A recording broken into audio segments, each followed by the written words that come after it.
village back in 1999, in March 1999. I was watching the lotto on TV when they announced the beginning of the NATO bombing. I had just returned home from my drama club, and I was having dinner.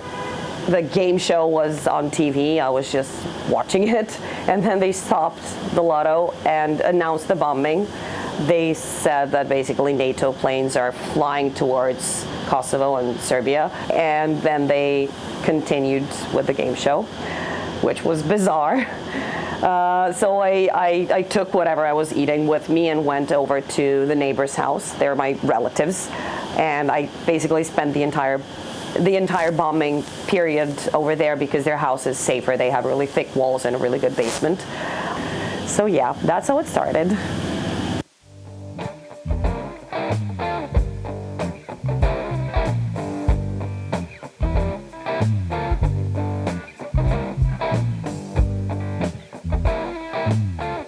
Well, this happened in Vietnam, but it started in my village at home. Before I left Ireland, I was moving to China. My little brother and I are very, very close, and he wrote loads of tiny little notes of, like, I don't know, compliments and aspirations and, like, you're great, you could do it, and things like that. Like about, I don't know, 20 of them, and he hid them in my luggage. So like in folded socks and tiny little like compartments. So I was finding them for ages and ages, all throughout my 10 months in China. And I kept each one, and I kept it in my wallet. And then I moved to Vietnam, and I still had them with me. And I was on some random job really far away, finishing late at night. I ran out of gas, and I went to like get my wallet, and it was gone. It had been stolen, and they were in it. So I was stranded. No money, no gas. I wasn't here that long, so everything was even more foreign than it is now. And they were gone. So yeah, that was a big loss. Yeah, for sure.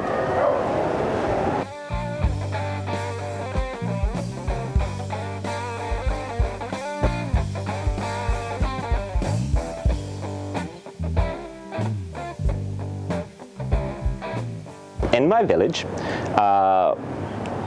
in my building, there is an entrance of the building, of course, but above that there was like a hole covered with glass. There was a crack, so it took me probably a couple of years to grow enough to see through that cracks, to see what's behind there. And at one point, when I realized there are a bunch of wallets there, also with my friends, we started picking up those wallets. Through that crack, we used branches or whatever to pick up those wallets. But I saw one wallet was particularly, like, the only wallet was, the only white wallet in that hole was that wallet, and that was my pick. That wallet was my pick. And I couldn't get it because it was too far. And at one point, I was able to get it, and I'd open it up, try to look inside to see if there is anything inside, because usually there was nothing in those wallets, because pickpocketers were just take everything. And it ended up there was 10 Deutschmarks, which was my mom's month's salary.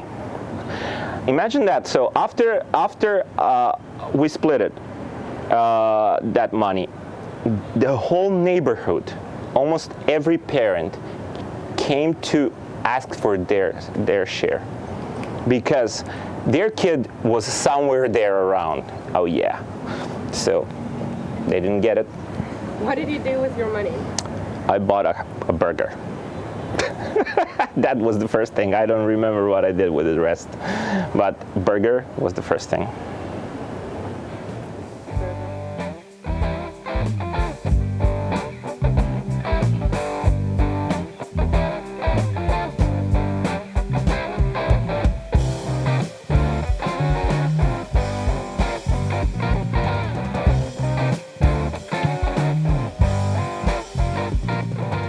in my village in La Rochelle. I was a student, it was Saturday night, I was a bit tipsy, drunk, and I was hungry, and it is this amazing bakery in the city center that has good croissant, and we know that at night they just put the rest of the croissant in a trash bag. So this is a tip: if you ever go sneak in a trash bag for a croissant, you can't take the first layer because they put bleach on it. So you have to take the croissant with inside the bag. You have to take a few off.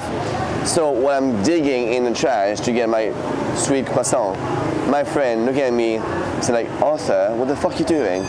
And next to me there was a tramp guy who just looked at her and be like, "We do what we can." And I was there with my croissant like, "Yes, we do what we can."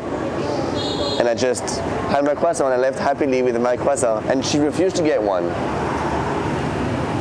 Rude lady.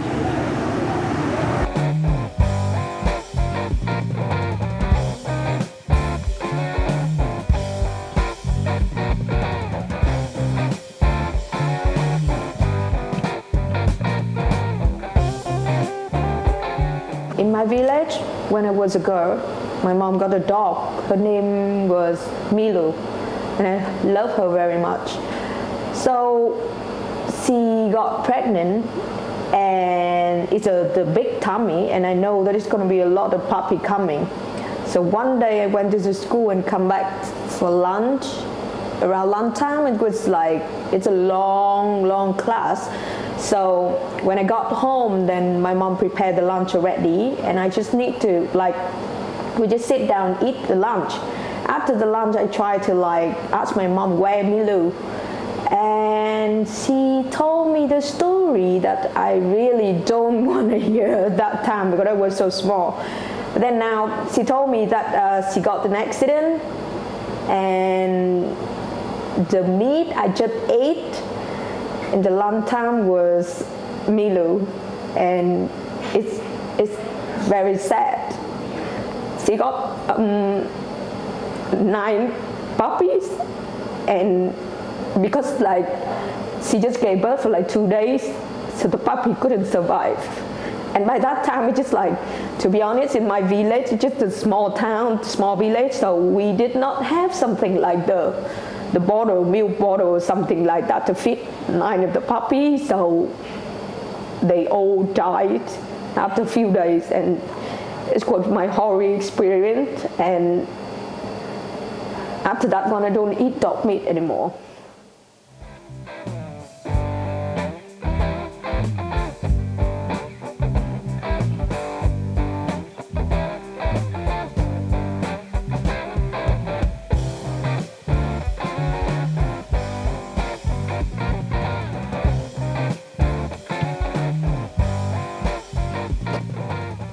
Okay, in my village, Cairo, I bought a few chicks coming back from school because they were so cheap, and I was like, yeah, they are cute, they are yellow and small, I will make them grow and I will feed them and they will become my friend, the chickens.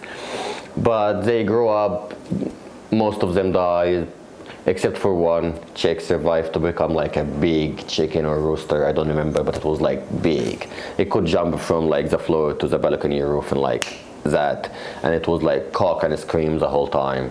I was getting meals at my school at this time, so I would get 2 boiled eggs and some other food that doesn't matter, because what matters is the boiled eggs. I would eat one and I would give the chicken one.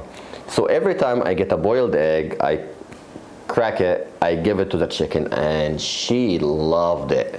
It was going eating all of it. Just like that. It was every time there was I don't know what to call it, it just loved it. So every day I would feed it eggs, and corn and some other food, sometimes the cheese even. And yeah, the chicken got so big and I decided that I want to eat it. My friend, the chicken that I raised. So I went to my mom and I told her, I want to eat my chicken. Can you take it to the butcher? My mom says yes. So we go and we get the chicken done and we take it back home, we cook it, and I swear it was the most delicious chicken I've ever had. And I think it was because of the diet that I put it on. So feed all of your chicken eggs.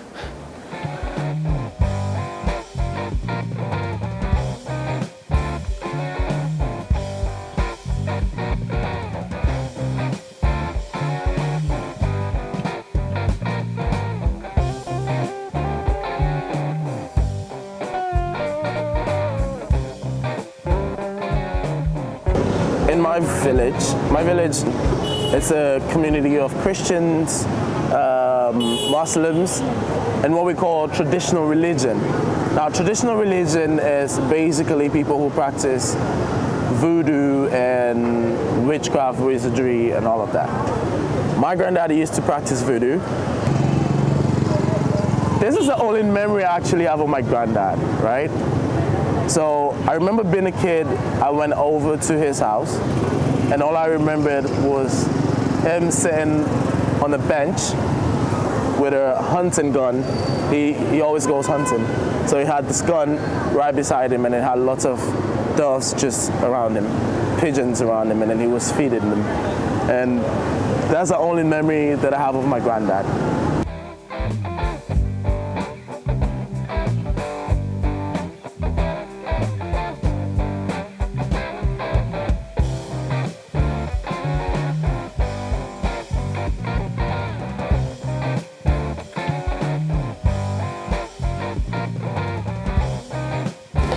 Right, so when I was in primary school, I used to walk around my neighborhood a lot. And I was on my way to a friend's house, and right on the corner of my block there was this house that always looked very creepy. I don't know why. It had low walls back in the day before everyone got massive, like, high security fences and walls and stuff. And there were a lot of, like, bushes and things obscuring the house, but the house always seemed dark and had a really, like, dark energy to me as a child. And I just assumed that the people who lived there were witches, you know. So while I was walking to my friend's house, I saw some kids coming out of that house with the mom who lived there. And the one kid got into his parents' car and was leaving, and the other boy ran back home as I was drawing, like, abreast of their house. And as he reached the edge of the property and he crossed over the gate, he jumped. And maybe the imagination of a child, but I swear he turned into a black cat as he was mid-jump, and he leapt up onto the fence to look at me. And it was very strange because the boy disappeared, no door opened or closed. And suddenly, like, in the same trajectory of this jump, there was a black cat. And it was very, very spooky, but quite cool, actually.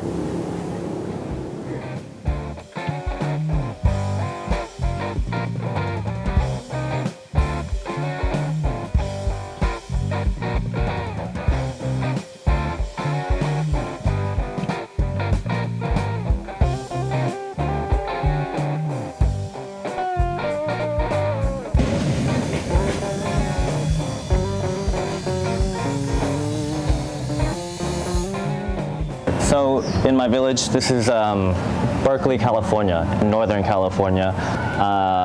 When I was a child, I was a massive nerd. Like, I had to do all the homework, and this was very important to me. So one day in grade school, I went home and I took my homework out of my backpack, and a page of it slipped underneath the bed.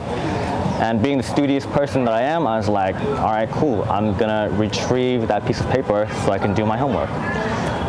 So I moved the bed, and it wasn't there. So I was like, this is curious, strange. And so I decided to explore more deeply because I had to do my homework. It was a part of my programming. So I essentially took apart all the pieces of the bed, and there was nothing there. And I remember this very clearly because the next day I had to copy the format of the homework from another student onto a blank sheet of paper. To this day, I don't know what happened to that sheet of paper, but I believe that it must have been transported to another realm.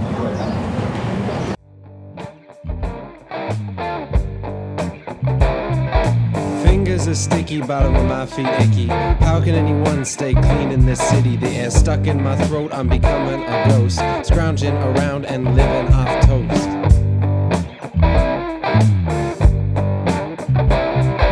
$1 here and $1 there, relative values and what's really fair.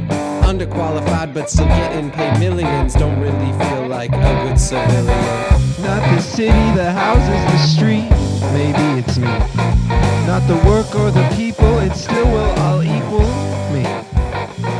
Not the faces, the places, the traces, I'll leave are just me.